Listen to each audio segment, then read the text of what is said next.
Hello everyone, welcome back to my channel. This is Rishabh and I am going to read and only read for you all guys almost all the chapters of 9th ICSE. So let's begin.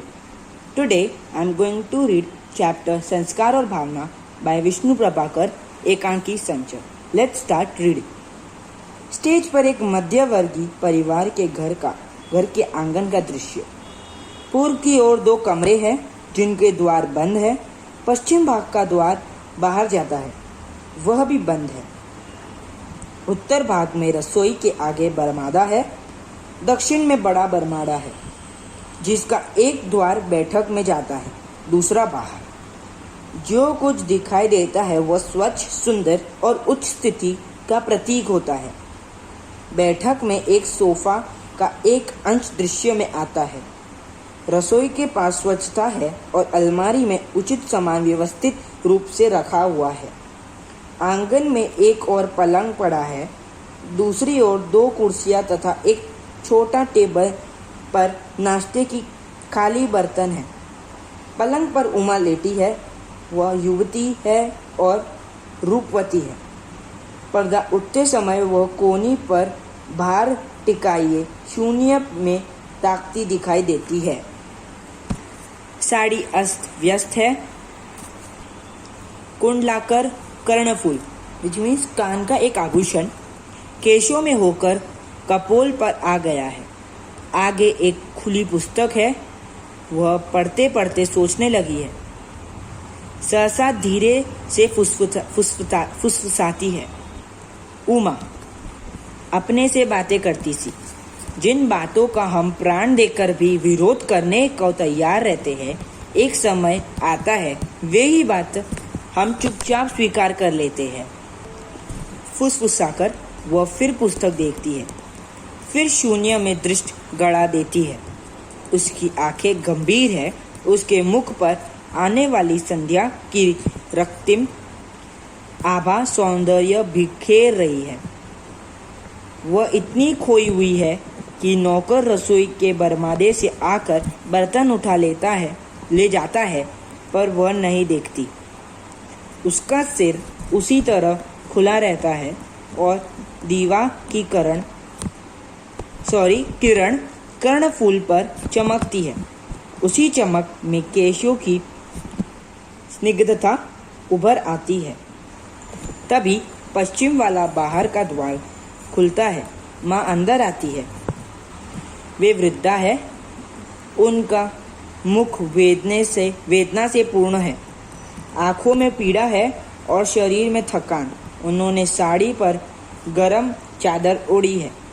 उनकी पग ध्वनि सुनकर उमा चौंक कर उठती है और आंचल ठीक करती है. माँ उमा के पास आकर धम से बैठ जाती है. बैठती बैठती कहती है, माँ तूने सुना उमा? उमा अचरज से, क्या माताजी? माँ पिछले महीने अविनाश बहुत बीमार रहा था. उमा सच? माँ हाँ. उन्होंने तो कुछ नहीं बताया. माँ वह क्या बताता? वह क्या उधर जाता है? उमा फिर भी सुना तो होगा. आपसे किसने कहा? माँ मैं कुमार के घर गई थी. वही उसकी मिसरानी ने मुझे बताया.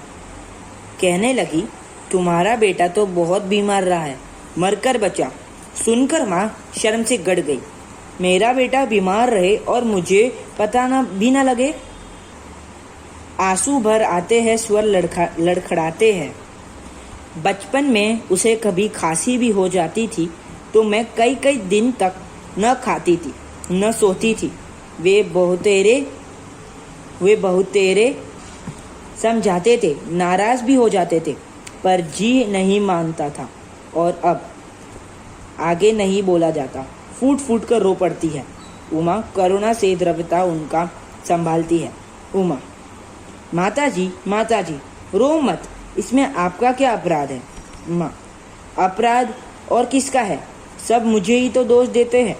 मिसरानी कह रही थी बहू कैसे भी हो, पर अपने प्राण देकर उसने पति को बचा लिया है. अकेली थी पर किसी के आगे हाथ पसारने नहीं गई. केवल 1-2 बार मिसरानी ने दवा ला दी थी. वरना स्वयं दवा लाती थी, घर का काम करती थी और फिर अविनाश को देखती थी। उमा टोक कर, पर माताजी भाई साहब को हुआ क्या था? माँ, हैजा। हैजा मतलब कोलेरा। उमा चौंकती है, हैजा? माँ, मरकर बचा है बेटी। 10 दिन बीत गए पर अभी तक दफ्तर नहीं जाता। उमा, कैसा अचरज है, उन्हें पता भी नहीं लगा।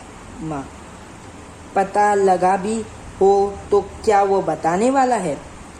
उमा चोट खाकर, पर माताजी यह तो। माँ, मैं जानती हूँ, मेरे ही तो बेटे हैं। माया ममता किसी को नहीं छू गई है। हर बात में देश, धर्म और कर्तव्य की दुहाई देना उन्होंने सीखा है। आखिर इनका बाप भी तो ऐसा ही निर्मम मीन्स कठोर था। मुझे याद है जिस समय अतुल छोटा सा लड़का रहा, बचने की कोई आशा न थी, उस समय वे शांत मन उसको धरती पर लिटाने के लिए सामान हटा रहे थे। दुनिया ने दांतों तले उंगली दबाकर विच मीन्स हैरान होकर कहते थे, ऐसा भी क्या बाप जो अपने बेटे के लिए भी नहीं रोता? इसी बाप के ये बेटे हैं। मुझे सदा उन्होंने माया ममता में फंसी हुई कहकर कोसा है।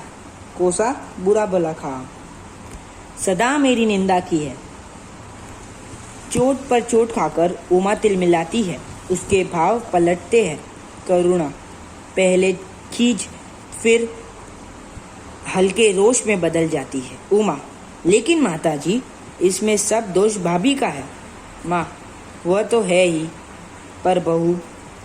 उमा बात काट कर, मैं अच्छी तरह जानती हूँ वे देखने में बड़ी भोली लगती है, परंतु। माँ बोली। उमा, हाँ, बहुत भोली माताजी, बहुत प्यारी। जो एक बार देख ले है वह फिर उस रूप को नहीं भुला सकता। बार बार देखने का मन करता है। बड़ी बड़ी काली आंखें, उनमें शेषव की भोली मुस्कुराहट, अनजान में ही लज्जा से लाल हुई कपोल पर उन्हों पर रहने वाली हंसी। कपोले मतलब गाल। माँ, पर उमा, तूने क्या अविनाश की बहू को देखा है? उमा, हाँ माताजी। माँ, कब? उमा, एक दिन जब आप उनसे गुस्सा होकर बहुत दुखी हो रही थी, तब मैं भाभी के पास गई थी। दोपहर का समय था, आप सो गई थी। सच माताजी। तब उनके रूप को देखकर मैं चौंक उठी थी। बंगाली इतने सुंदर होते हैं। मुझे देखकर वह मुस्कुराई, फिर गले में आंचल डालकर प्रणाम किया और जब मैंने अपना परिचय दिया तो गदगद हो उठी। मुझे छाती से लगा लिया। माँ, पर तूने मुझे कभी नहीं बताया। उमा, बताना ही तो नहीं चाहती थी। माँ, क्यों? उमा, क्योंकि मैं उनसे लड़ने गई थी। माँ, लड़ने गई थी? उमा, जी हाँ, मैं उनसे लड़ने गई थी क्योंकि वे आपके दुख का कारण थी। वे न होती तो बड़े भैया आपसे अलग कैसे होते? यही बात मैंने उनसे भी कह दी थी। माँ, सच? उमा, जी हाँ। माँ, तब? उमा, तब पहले तो वे मेरे बात सुनकर मुस्कुरा दी, फिर बोली, इसमें मेरा कोई दोष है? यह तो मुझे तब क्रोध आ रहा था। बात काटकर मैंने कहा, दोष तुम्हारा नहीं तो किसका है? तुम न चाहती तो बड़े भैया माँ को कैसे छोड़ देते? तुम अब भी चाहो तो सब कुछ ठीक हो सकता है। तुम उन्हें छोड़ सकती हो। तुम। माँ, उमा, यह कहा तुमने? उमा, हाँ, मैंने स्पष्ट कहा था। माँ को बेटे से अलग करना पाप है। माँ का हृदय तोड़ना अत्याचार है। उस अत्याचार को दूर करने के लिए प्राण भी देने पड़े तो कम है। So that's it for today, guys. We'll continue ahead of the chapter in the part 2. Thank you.